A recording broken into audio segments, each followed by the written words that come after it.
Um, Thank you for the team for inviting me, but I must say, first, good morning or good afternoon. I was placed under pressure to present. Given a topic, I wasn't even asked, I was just given a topic, and I appreciate it. I had to ask, why are you giving me the topic? They had their reasons. And because of the pressure, there's a slide that I have to say what I'm saying now because there's a slide missing, two actually. And the one is to say, to acknowledge the team and to say thank you for all the hassles that you put up with, because I think it's been a very, very difficult journey, and I'm actually quite nervous. I've never, ever spoken about what I'm doing in e-learning because there was just other priorities. And secondly, you know, when I had to write my teaching portfolio, when our program was evaluated, that aspect of, I think I have a lot to say, but I just never had the time. You forced me to actually do what I expected of my students, what I'm going to talk about, which is critical reflection through this exercise. So thank you for that. Firstly, I have to say that I've given it now some kind of a title, assessment-focused instruction for online discussion forum, a personal narrative using group tasks. This is basically the slides, but I don't think in 10 minutes that I would do justice to what I'm expected to do, but basically just to say how I have used discussion forum in an assessment-driven way.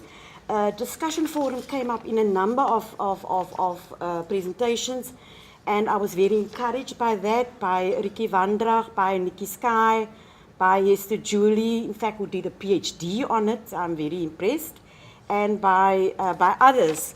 But in my own way, why I started using it was, I was very skeptical about going this route, and our students had particular social work. You've heard it from my colleague, who's now doing a coaching research project. There were particular reasons why coaching is now looked at.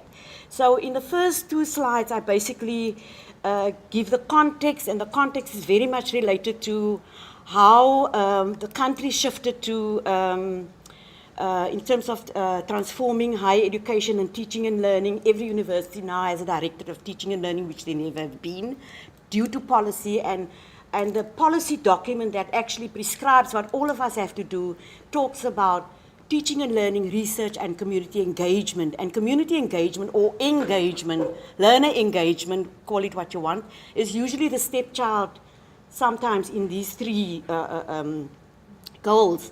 So SAQA and NQF as our reference framework, and in social work, our qualification shifted from a old norm-based BASW to a more criterion reference qualification, meaning that previously, as every other qualification at higher education institutions, we focus more on the best performing in a historically black institution, our good performing students versus the challenging, previously disadvantaged. So with a shift to look at more total well-being and applying it in the social work qualifications framework, 2 of the 5 objectives of the NQF were particularly taken serious, which is the personal development linked to social work values and strength-based perspectives to adult learning. In particular, I think Hester was the one who talked about developing critical reflection skills. And with the resource-based learning environment, you know, I came into exploring it at the time when our professor in the department, or our leader, was Vivian Bozalek. And when this change happened, she wanted to take the whole program online. And that was the time when power cuts and connectivity problems and all of that were around, and I said, no way can we do this. I argued strongly for incremental approach. She went ahead and started it at 4th year level. I was still not at 4th year level because I needed to find some way to address these reading problems that students had, or participatory learning. So I started at master's level, and then went to the 1st year and 2nd year in the courses that I taught. So it wasn't an easy route, and some thought went into it. Vivian, of course, went on to become the she was represented at the standard generating body and influenced very strongly constructive, what they call it, constructive alignment. And of course, you know where she is today and how all of us have to comply with that kind of a design. But the effects that this had was actually the social work new qualification, and she was busy with a PhD at the time, was a BSW qualification, ended up having, well, there were, of course, others that were part of it, 27 exit level outcomes for social work with associated assessment criteria, directing attention to how best to achieve these outcomes in a very practice-based discipline. Of course, by 26, social work was declared a scarce skill along with others, and outcome-based education brought with it its own problems for this qualification. But the good things about it was that it re-emphasized all of what we're talking about now, learner-centeredness, starting where the student is.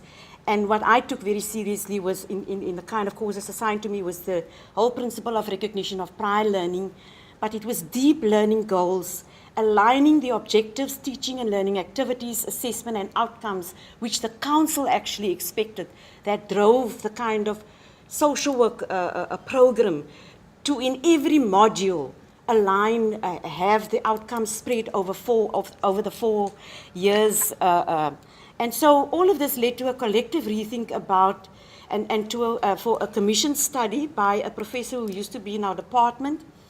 And then this was commissioned by our teacher body to look at a kind of the first year experience across 4 universities. And I've listed all these experiences here, but I think what stood out, we all can relate probably to this, is the relative, there was a relative success rate. This was an anomaly.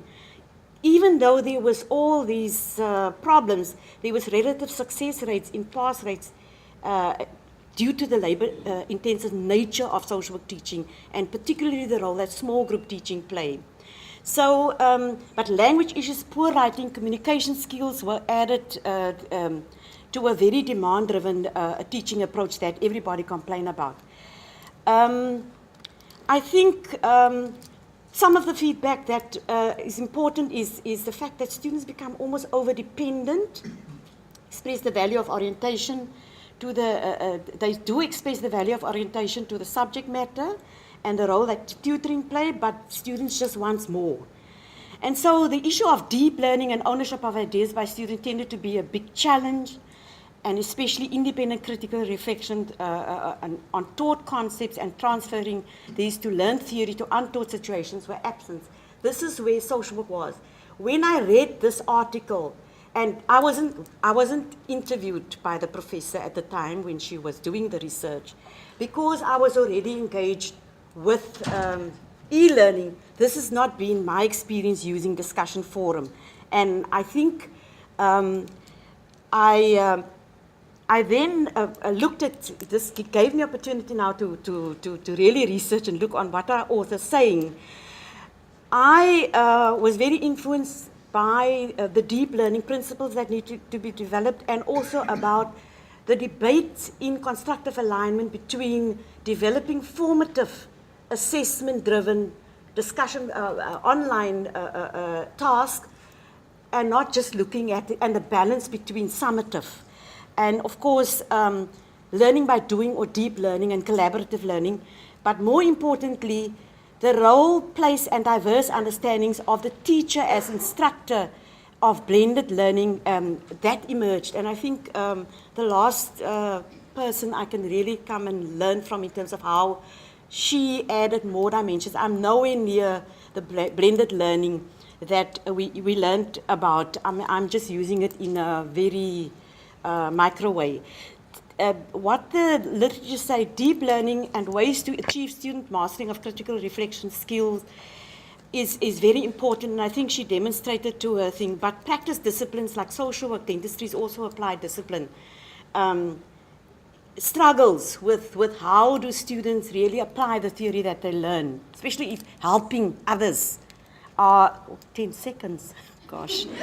What would be appropriate teaching strategies is what I thought of. I'll just flip through the next slides because this has really got me into the teacher-instructor stuff. I have found, and this will definitely become a paper now, a number of theories which I think I was using, and it is in my teaching portfolio, but having to just extrapolate and see how I can share it with you today. Social constructivism was mentioned. I think the whole idea of the first experience falls into a category of transitional pedagogy. Dialogical teaching, which is Vivian and I worked for long together, and she started writing on that when we presented at our first international conference. But my particular passion is problem-based learning, which I am still working on to develop more. Cooperative and collaborative learning is really what my presentation, which I don't have time for, is about. Inquiry-based learning, because the task that I develop actually is before the students do, and I'd like them to just show you what is it, where they have to deal with abstract concepts, because I teach very abstract policy.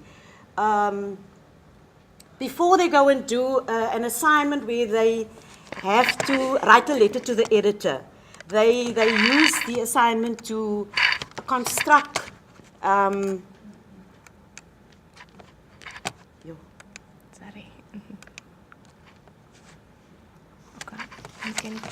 There's several concepts in the theory that I think that can help all of us, because I think what came out in this conversation is all of us struggle with assessment, and formative assessment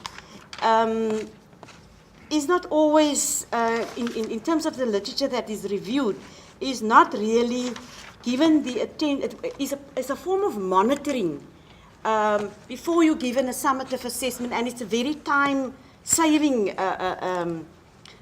way. And formative assessment is this is a task that I developed. For instance, this is a... I just wanted to show you the task, how it is...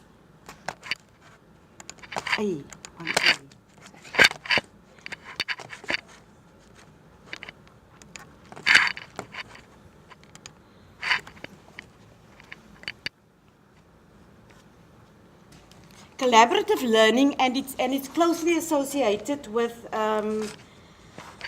it's very much promoted in relation to developing critical reflection skills. It is shared or transmitted among learners as they work towards common learning goals, but it is not uncomplicated, and the problems that I've experienced implementing it is really with your high-performing students.